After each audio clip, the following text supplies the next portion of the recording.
7 years back ನನಗೆ accident ಆಗುತ್ತೆ.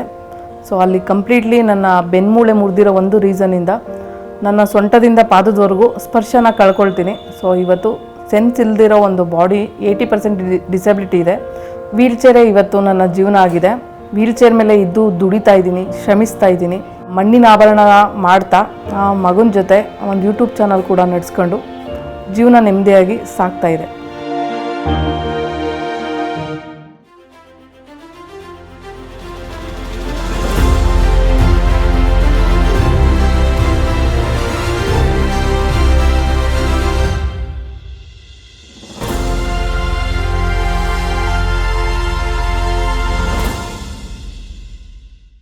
ನನ್ನ ಹೆಸರು ಸವಿತಾ.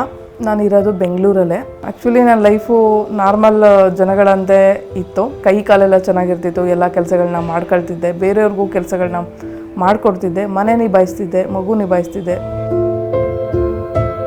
2019 ನನಗೆ ಆಕ್ಸಿಡೆಂಟ್ ಆಗಿದ್ದು. ಪೂರ್ತಿ ಸೊಂಟದಿಂದ ಪಾದದವರೆಗೂ ಏನೂ ಗೊತ್ತಾಗ್ತಿರ್ಲಿಲ್ಲ. ಕಾಲಿದೆ ಅನ್ನೋದು ನನಗೆ ಫೀಲ್ ಗೊತ್ತಾಗ್ತಿರ್ಲಿಲ್ಲ.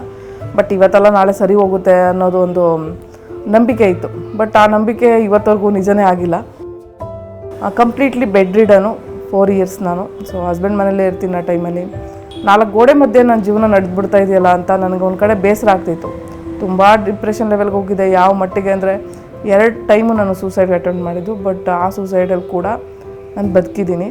ನನಗೆ ಮನಸ್ಸಿಗೆ ಧೈರ್ಯ ಕೊಡೋವಂಥವ್ರು ಯಾರೂ ಇರ್ತಿರ್ಲಿಲ್ಲ. ಫ್ಯಾಮಿಲಿಲೂ ಅಷ್ಟೇ, ನೀನು 4 ಜನರೊಂದಿಗೆ ಬದುಕೋಂಗೆ ಆಗ್ತೀಯಾ ಅಂತ ಸಪೋರ್ಟ್ ಮಾಡೋರೇ ಯಾರೂ ಇರ್ತಿರ್ಲಿಲ್ಲ. ಸೊ ಆ ಟೈಮಲ್ಲಿ ಸ್ವಲ್ಪ ಇಂಡಿಪೆಂಡೆಂಟ್ ಆಗಬೇಕು ಅಂತ ಲೈಫ್ನ ಕಲಿತಾ ಇದ್ದೆ. ಸೊ ಕಲಿತಾ ಇರೋ ಟೈಮಲ್ಲಿ ನಾನು ಬೇರೆ ಮೇಲೆ ಡಿಪೆಂಡ್ ಆಗೋ ಥರ ಒಂದು ಆ್ಯಕ್ಸಿಡೆಂಟ್ ನಡೀತು. ಸೊ ಆ ಒಂದು ರೋಡ್ ಆ್ಯಕ್ಸಿಡೆಂಟಲ್ಲಿ ನನ್ನ ಕೈ ಕಂಪ್ಲೀಟ್ಲಿ ಇಲ್ಲಿ ಬೋನ್ ಮುರಿತು. ಸೊ ಈ ಒಂದು ಸಿಚುವೇಷನಲ್ಲಿ ಏನು ಮಾಡ್ತಾರೆ, ಎಲ್ಲರೂ ಕಂಪ್ಲೀಟಾಗಿ ನನ್ನ ಹಾಸ್ಪಿಟ್ಲಲ್ಲೇ ಬಿಟ್ಟು ಹೋಗ್ತಾರೆ. ಅದಾದಮೇಲೆ ನಾನು ಡಿಸೈಡ್ ಮಾಡ್ಕೊಂಡೆ, ಒಂದೇ ಮಾತಲ್ಲಿ ಬದುಕಿದ್ರೆ ಇಂಡಿಪೆಂಡೆಂಟಾಗಿ ಒಬ್ಬಳೇ ಬದುಕಬೇಕು. ಅದು ಹೇಗೆ ಬದುಕ್ತೀನೋ ನಂಗೆ ಗೊತ್ತಿಲ್ಲ, ಮನೆ ಮಾಡ್ಕೊಳ್ಳೇಬೇಕು ಅಂತ ಮೈಂಡ್ ಸೆಟ್ಟಿಗೆ ಬರ್ತು.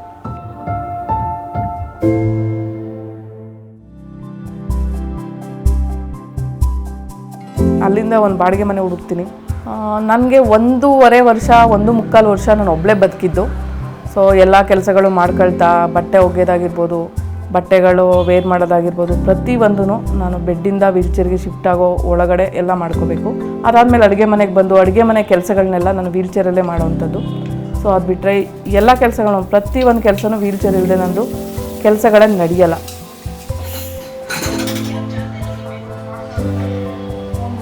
ಸೊ ಇದೆಲ್ಲರ ಜೊತೆಗೆ ನನ್ನ ಮಗನಿಂದ ನಾನು ಬದುಕೋದಕ್ಕೆ ಒಂದು ಸ್ಫೂರ್ತಿ ಬಂತು. ಸೊ ಅವನ ಜೊತೆಗೆ ಇವತ್ತು ಲೈಫ್ ಲೀಡ್ ಮಾಡ್ಕೊಂಡು ಹೋಗ್ತಾಯಿದ್ದೀನಿ. ಸೊ ಈ ಮಗುನ ಲೈಫಿಗೆ ಸೇರಿಸ್ಕೊಂಡ್ಮೇಲೆ ಖರ್ಚುಗಳಾಗಿದ್ದಾವೆ.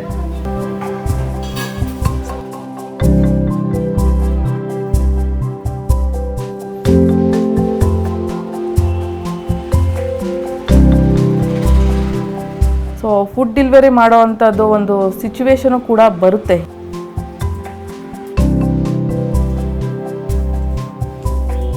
ತ್ರೀ ಇಯರ್ಸ್ ಬ್ಯಾಕು ನಂದು ಒಂದು ಬೈಕ್ನ ಪರ್ಚೇಸ್ ಮಾಡ್ತೀನಿ ಈ ಥರದ್ದು. ಸೊ ಆ ಬೈಕು ಕಂಪ್ಲೀಟ್ಲಿ ಹಾಳಾಗಿರುತ್ತೆ. ಸೊ ನನಗೆ ಇನ್ನೊಂದು ಬೈಕ್ ಅವಶ್ಯಕತೆ ಇರುತ್ತೆ.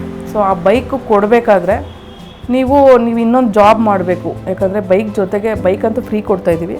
ಸೊ ಅದ್ರ ಜೊತೆಗೆ ನೀವು ಇನ್ನೊಂದು ಜೀವನ ಕಟ್ಕೊಳ್ಳೋ ಅಂಥ ಒಂದು ಕೆಲಸ ಇದೆ, ಝೊಮ್ಯಾಟೊ ಮಾಡಲೇಬೇಕು ಅಂತ ಹೇಳಿದರು.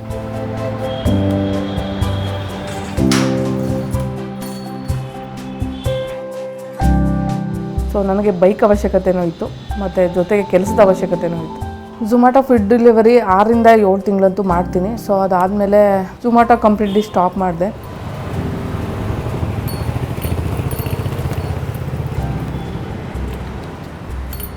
ಒಬ್ಬ ಮನುಷ್ಯ 2 ವೀಲರಲ್ಲಿ ಹೋದ್ರೇ ಮನೆಗೆ ಬರೋದಕ್ಕೆ ಕಷ್ಟ. ಈಗಿನ ಕಾಲ ಹಂಗಿದೆ ಬೆಂಗಳೂರಲ್ಲಿ.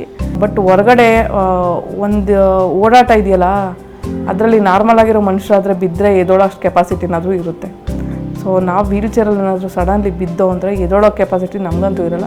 4 ಜನ ಬಂದು ಎತ್ತಬೇಕಾದ ಒಂದು ಸಿಚುವೇಶನ್ ಬರುತ್ತೆ.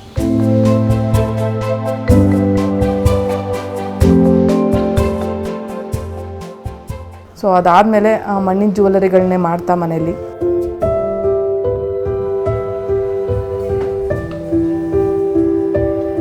ಅದ್ರ ಜೊತೆಗೆ ಸ್ಟಾಲ್ಸ್ಗಳನ್ನ ಹಾಕೊಳ್ತೀನಿ ಹೊರಗಡೆ, ಎಲ್ಲರೂ ಎಕ್ಸಿಬಿಷನ್ಸು ಈ ಥರ ಇದ್ದಾಗ.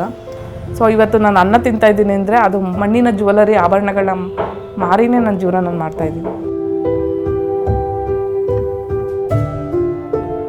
ಸೊ ಮಣ್ಣಿನ ಮೆಟೀರಿಯಲ್ಗಳನ್ನ ತರಬೇಕು ಅಂದರೆ ನಾನು ಸಿಟಿ ಮಾರ್ಕೆಟ್ಗೆ ಹೋಗಬೇಕು. ಸಿಟಿ ಮಾರ್ಕೆಟ್ಗೆ ಹೋಗಬೇಕು ಅಂದರೆ ನಾನು ಮೆಟ್ರೋನ ಯೂಸ್ ಮಾಡೋವಂಥದ್ದು. ಮನೆಯಿಂದ ಹೊರಗಡೆ ಬಂದರೆ ನಾನು ಜಾಸ್ತಿ ರೋಡಲ್ಲಿ ಓಡಾಡೋಲ್ಲ. ಸೊ ಯಾಕೆ ಅಂದರೆ ನನ್ನ ಬೈಕು ಚಿಕ್ಕದು. ಸೊ ಎಲ್ಲ ಬಸ್ಗಳಿಗೆ ಲಾರಿಗಳಿಗೆ ನನ್ನ ಬೈಕ್ ಕಾಣಿಸೋದೇ ಇಲ್ಲ. ಸೊ ನಾನು ಮೆಟ್ರೋ ಯೂಸ್ ಮಾಡ್ತೀನಿ. ಮೆಟ್ರೋದಲ್ಲಿ ತುಂಬ ಅನುಕೂಲಗಳಿದ್ದಾವೆ ನಮಗೆ.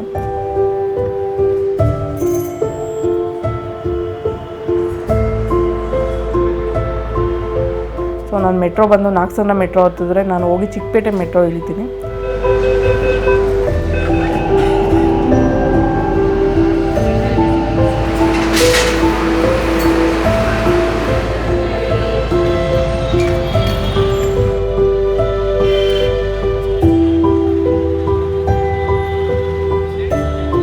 ಸೊ ಅಲ್ಲಿಂದ ನನಗೆ ಬೇಕಾಗಿರೋ ಒಂದು ಪ್ಲೇಸಿಗೆ ಹೋಗಬೇಕು ಅಂದರೆ ಸ್ವಲ್ಪ ದೂರ ಅಷ್ಟೇ.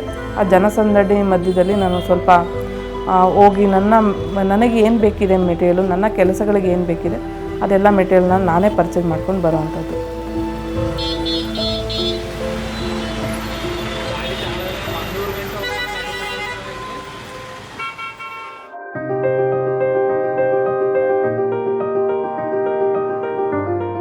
ಸೊ ಅದ್ರ ಜೊತೆಗೆ ನಾನು ಸೋಷಿಯಲ್ ಮೀಡ್ಯಾದಲ್ಲಿ ಕೂಡ ಇದ್ದೀನಿ. ಫೇಸ್ಬುಕ್ ಆಗಿರ್ಬೋದು, ಇನ್ಸ್ಟಾಗ್ರಾಮು ಮತ್ತು ಯೂಟ್ಯೂಬು ಇದನ್ನೆಲ್ಲ ನಡೆಸ್ತಾ ಇದ್ದೀನಿ. ಶ್ರೀದೇವಿ ಅಂತ ಒಬ್ಬರು ನನಗೆ ಯೂಟ್ಯೂಬರು ಹೇಳ್ತಾರೆ, ನಿಮ್ಮ ಒಂದು ದಿನನಿತ್ಯದ ಕೆಲಸಗಳನ್ನ ವಿಡಿಯೋ ಮೂಲಕ ನೀವು ಹೆಂಗೂ ಚಾನಲ್ಲು ವಿಡಿಯೋ ಎಡಿಟಿಂಗು ಪ್ರತಿಯೊಂದು ಗೊತ್ತಿದೆ, ಸೊ ಮಾಡಿ ಒಂದು ವ್ಲಾಗ್ ಚಾನಲ್ ಮಾಡಿ ಅಂತ ಹೇಳಿದ್ರು. ನಾನು ಕಂಪ್ಲೀಟ್ಲಿ ಅವತ್ತಿಂದನೇ ಸ್ಟಾರ್ಟ್ ಮಾಡಿದ್ದು. 2 ಇಯರ್ಸ್ ಆಯಿತು. ಸೊ ಇವತ್ತವರೆಗೂ ನಾನು ಚಾನಲ್ನ ನಡ್ಸ್ಕೊಂಡು ಬರ್ತಾಯಿದ್ದೀನಿ. ಜೀವನ ನಡೆಸೋಕ್ಕೆ ಒಂದು ಆಧಾರ ಆಗಿದೆ ಯೂಟ್ಯೂಬು. ಖುಷಿಯಾಗಿರಿ ಇರಷ್ಟು ದಿನ. ಅಯ್ಯೋ ಮಕ್ಕಳಿಲ್ಲ ಗಂಡ ಇಲ್ಲ ಅಂದ್ಕೊಂಡ್ರೆ ಖುಷಿಯಿಂದ ಇದ್ದೀನಿ ಲೈಫಲ್ಲಿ, ನೆಮ್ಮದಿಯಾಗಿದ್ದೀನಿ. ನಾನು ಒಬ್ಬಳೇ ಇರ್ತಾಯಿದ್ದೆ. ನಾನು ಅಳಬೇಕು ನಗಬೇಕು ಅಂದರೆ ಒಬ್ಬಳೇ ನಕ್ಕೊಳ್ಳೋದು, ಒಬ್ಬಳೇ ಅಳಬೇಕಾಗಿತ್ತು. ಸೊ ಇವಾಗ ಅಳೋದಕ್ಕಿಂತ ಜಾಸ್ತಿ ಖುಷಿಯಾಗೇ ಇದ್ದೀನಿ. ಅವನ ಜೊತೆ ಮನಸ್ಸು ಬಿಚ್ಚಿ ನಾನು ನಗ್ತೀನಿ, ಅದೇ ಖುಷಿ ನನಗೆ. ಈಗ ಅನಿಸಿರೋ ಪ್ರಕಾರ ನನಗೆ ನನ್ನ ಗುರಿ ನಾನು ಮುಟ್ಟಿದ್ದಾಯಿತು. ಬಟ್ ನನ್ನ ಮಗುನ ನಾನು ಒಂದು ಒಳ್ಳೆ ದೇಶಕ್ಕೆ ಪ್ರಜೆಯಾಗಿ ಮಾಡಬೇಕು, ಒಂದೊಳ್ಳೆ ಎಜುಕೇಷನ್ ಕೊಡಿಸ್ಬೇಕು. ಸೊ ಅವನ್ನ ಗುರಿ ಮುಟ್ಸೋಕ್ಕೆ ನಾನು ಅಲ್ಲಿವರೆಗೂ ಗಟ್ಟಿಯಾಗಿರಬೇಕು ಅಂತ ಒಂದು ಧೈರ್ಯ ಮಾಡ್ಕೊಂಡಿದ್ದೀನಿ.